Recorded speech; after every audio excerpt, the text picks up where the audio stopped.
Le monde dans lequel on vit est de plus en plus complexe, c'est un fait. Il nous demande d'être flexibles, créatifs, autonomes, bref, tout un tas de compétences qu'on n'apprend pas forcément sur les bancs de l'école.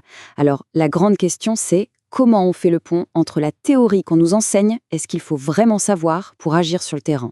C'est ce voyage qu'on commence ensemble aujourd'hui. On a tous cette image en tête. Elle est tellement puissante, celle d'un bébé qui se lance et fait ses tout premiers pas. Il y a de l'hésitation, de l'incertitude, parfois une petite chute, mais il y a aussi le regard bienveillant des parents, des proches qui sont là pour encourager. Eh bien, ce premier pas, même s'il est un peu chancelant, c'est la parfaite métaphore pour le début de n'importe quel apprentissage. C'est le point de départ d'un effort qui va durer toute la vie. Ce décalage entre la théorie et la pratique, il porte un nom, c'est le fossé d'apprentissage. Attention, ce n'est pas juste la différence entre le savoir et le savoir-faire. C'est un peu comme connaître par cœur un livre sur la natation et être réellement capable de sauter à l'eau pour traverser une rivière. Le vrai défi pour nous tous, c'est de construire le pont qui va nous permettre de franchir ce fossé. Ok, le problème est posé. Maintenant, comment on fait pour traverser ? La toute première étape, c'est de définir un chemin. Il s'agit de se tracer une vraie trajectoire de développement qui va toucher autant notre vie personnelle que professionnelle. Et pour illustrer cette idée de mouvement, cette citation de l'imam al-Shafi'i est juste magnifique. L'apprentissage, c'est exactement comme l'eau. Ça a besoin de bouger pour rester frais, pour rester vivant.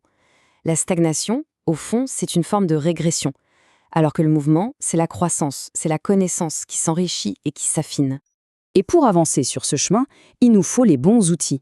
On les appelle les compétences génériques ou parfois les compétences transversales. La différence avec une compétence technique, c'est que la compétence technique, elle sert souvent pour un seul métier. Ces capacités-là, elles, sont universelles. Une fois qu'on les a, elles deviennent une sorte de boussole qui nous guide toute notre vie, peu importe où on va. Ces compétences, on peut les classer en 6 grandes catégories qui vont former la carte de notre parcours. Pour que ce soit plus clair, on va les ranger dans 3 grandes boîtes à outils. La première, c'est tout ce qui concerne la maîtrise de soi. La deuxième, c'est notre capacité à interagir avec les autres. Et la troisième, c'est notre aptitude à penser différemment, à toujours continuer d'apprendre. Allez, c'est parti. On ouvre notre première boîte à outils, sans doute la plus importante, celle qui nous aide à nous maîtriser nous-mêmes. Avant même de vouloir gérer un projet ou une équipe, la première personne à gérer, c'est soi-même.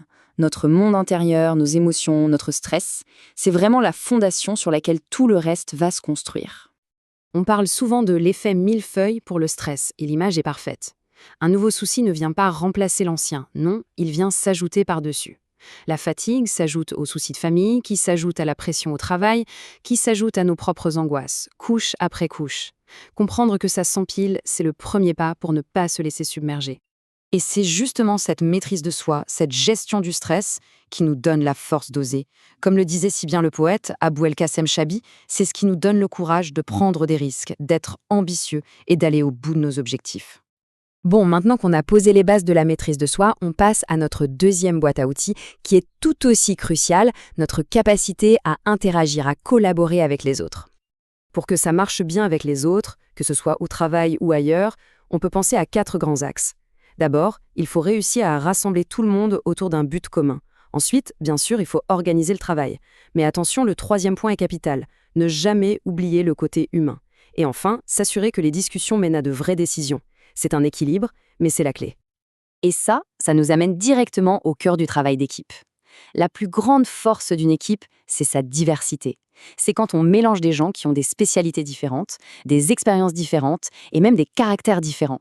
C'est là qu'on trouve les solutions les plus innovantes et les plus solides. On arrive à notre 3e et dernière boîte à outils. Celle-ci nous donne les clés pour la pensée critique, la résolution de problèmes et surtout pour une chose essentielle, l'apprentissage continu. Et là, on touche à une question fondamentale. Dans un monde qui change à toute vitesse, la compétence la plus importante, finalement, ce n'est peut-être pas ce qu'on sait à un instant T, mais notre capacité à apprendre de nouvelles choses. Alors la question est simple. Comment est-ce qu'on apprend à apprendre ? Eh bien, c'est un vrai processus. Apprendre, ce n'est pas juste être assis et écouter passivement. Non, il faut être actif, se fixer des objectifs, se poser des questions, prendre des notes. Et surtout, il faut complètement changer notre regard sur l'erreur. Une erreur, ce n'est pas un échec. C'est une information super précieuse qui nous dit « essaye autrement » et qui nous permet d'ajuster notre méthode pour la fois d'après. Et tout ça nous amène à notre conclusion.